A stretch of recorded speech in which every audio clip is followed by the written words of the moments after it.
रामकृष्ण हरे. सज्जन हो, संतांची संध्या या विषयावर आजचं आपलं विवरण आहे. संत एकनाथ महाराजांचा अभंग आहे. संत एकनाथ महाराज हे महाराज तर होतेच, ते शांती ब्रह्म होते, समतावादी होते. यामध्ये हरिजनाचं मोल कडेवर घेणारे ते पहिले महान संत. ब्राह्मण असूनसुद्धा ते समतावादी आणि त्या काळीमध्ये अस्पृश्यता वगैरे मानण्याचा जो काळ होता, त्या काळामध्ये हरिजनाचं मोल उन्हाच्या दिवसामध्ये फुफट्यामध्ये पाय पोळत असल्यामुळे असं पाय आपटीत होतं आणि रडत होतं. नाथ महाराज स्नान करून येत होते, त्यांनी ते पाहिलं तर त्यांनी कडेवर त्याला उचलून घेतलं.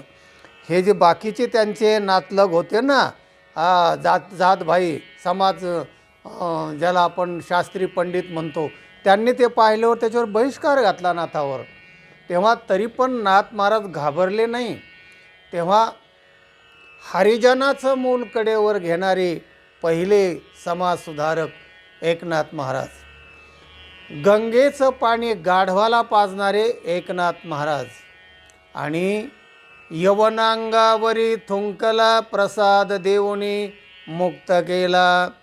100 वेळा एक मुसलमान पानं खाऊन त्यांच्या अंगावर थुंकला तरी पण ते रागवले नाही आणि त्याला हे मुक्त केलं. असे जे शांती ब्रह्म एकनाथ महाराज, त्यांच्याकडे काही मंडळी गेली आणि म्हणाले, तुम्ही संध्या वगैरे झाली का तुमची? आम्ही संध्यावंदन वगैरे करून आलो. तेव्हा एकनाथ महाराज संध्या कशी करतात, म्हणजे संतांची संध्या काय, तर तो अभंग ऐका. झाले संध्या संदेह माझा गेला. नाथ महाराज म्हणतात, माझी संध्या झाली बाबा.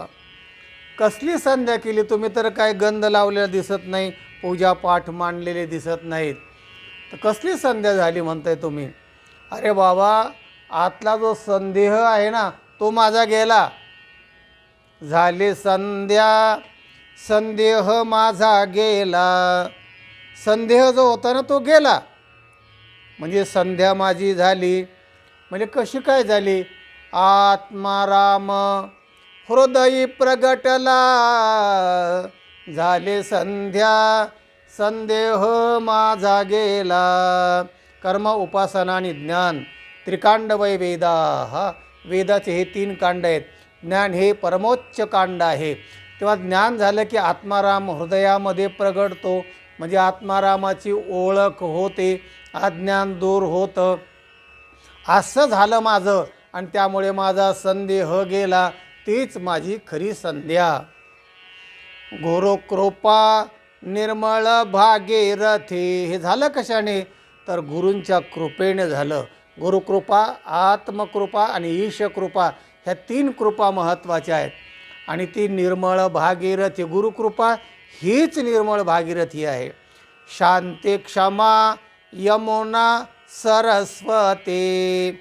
आणि तिथल्या ज्या नद्या आहेत ना, शांती क्षमा, ह्याच ह्या नद्या आहेत, म्हणजे यमुना आणि सरस्वती. अशी पदे एकत्र जेथे होते, स्वानुभव स्नान ही मुक्त स्थिती. झाले संध्या संदेह माझा गेला. सद्बुद्धीचे घालोनी शुद्ध आसन. मी आसन घातलं ना संध्या करताना, तर सद्बुद्धी निर्माण झाली, आणि त्याचंच मी आसन घातलं. वरी सद्गुरूची दया परिपूर्ण, शमदम विभूती चर्चून. वाचे उच्चारे केशव नारायण. झाले संध्या संदेह माझा गेला. शम दमादी षटक हे माझ्या अंतकरणात मी साधले, आणि त्यामुळे मला ही आत्मानुभूती झाली. शमदम विभूती चर्चुनी जाणं. वाचे उच्चारी केशवाय नमः नारायण नमः, असं मी वाचाने उच्चारलं. बोधपुत्र निर्माण झाला जेव्हा, जेव्हा माझ्या अंतःकरणामध्ये बोधपुत्र निर्माण झाला. ममता म्हातारी मरुनी गेली तेव्हा, जेव्हा ममता म्हातारी माझी मरून गेली, अहम आणि मम ही ममतारूपी जी म्हातारी नाही, हे माझं ते माझं ते माझं, ही मरून गेली पाहिजे. बोधपुत्र निर्माण झाल्यावरती मेली. भक्ती बहीण धावून आली गावा, या शरीररूपी गावामध्ये भक्ती ही माझी बहीण धावून आली म्हणजे निर्माण झाली. आता संध्या कैसी मी करू केव्हा, झाले संध्या संदेह माझा गेला. आता संध्या कैसी मी करू आणि केव्हा, आता कशाला संध्या मी करू आणि केव्हा करू. तेव्हा सहज कर्मे झाली ब्रह्मार्पण, सहज जे कर्म आहेत ना ते सुद्धा ब्रह्मार्पणमस्तो, असे ब्रह्मार्पण केले. जननो हे हा अवघा जनार्दन, ऐसे ऐकता निवती साधू जन, एका जनार्दनी बाणले निज खुण, केली संध्या झाली संध्या संदेह माझा गेला, माझा संदेह गेला. हीच खरी संध्या आहे.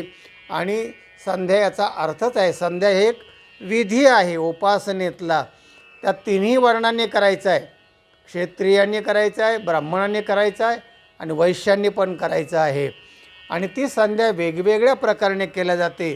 काही त्रिकाल संध्या करतात, अशी जी संध्या आहे आणि ही संतांनी केलेली संध्या, याचं पहा तुम्ही तुलनात्मक दृष्टीने. आणि ही संध्या कशी आहे, अध्यात्मातली संध्या आहे. अशी संध्या दुसरे एका अभंगात संतांनी फार असंच म्हटलेलं आहे. संदेहाच्या सुटल्या गाठी, संदेह गेला की संध्या झाली. संदेह जात नाही तोपर्यंत हे सगळे कर्मकांड आणि संध्या केल्या पाहिजे. संदेह गेला पाहिजे. देहाबद्दल संदेह, आपल्या आत्म अनात्म्याचा संदेह, जगताबद्दल, देवाविषयी, धर्माविषयी हे संदेह गेले पाहिजे. संदेहाच्या सुटल्या गाठी, झाले पोटे शीतळ, तरच आपण अंतःकरणाने शांत होऊ, शीतळ होऊ.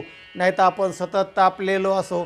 संदेह हो, स्त्रीवर संदेह, पुत्रावर संदेह, समाजावर संदेह, राजकारण्यावर संदेह, देवाविषयी संदेह, हे संदेहाच्या गाठी आहेत ना, ह्या सुटल्या पाहिजे. आणि निसंदेह जेव्हा आपलं अंतःकरण होईल तेव्हा आपलं खरं जीवनाचं कल्याण होईल. आणि त्याच्यासाठी ही संतांनी केलेली संध्या फार उपयुक्त आहे, मोलाची आहे. जर आपण करूया तरच आपलं जीवन आनंदमय मंगलमय होईल. हा व्हिडिओ इतरांना पाठवा, लाईक करा. ज्यांनी चॅनलला सबस्क्राईब केलं नाही त्यांनी जरूर सबस्क्राईब करा. ज्ञान ऐका, वाटीत रहा. रामकृष्ण हरे.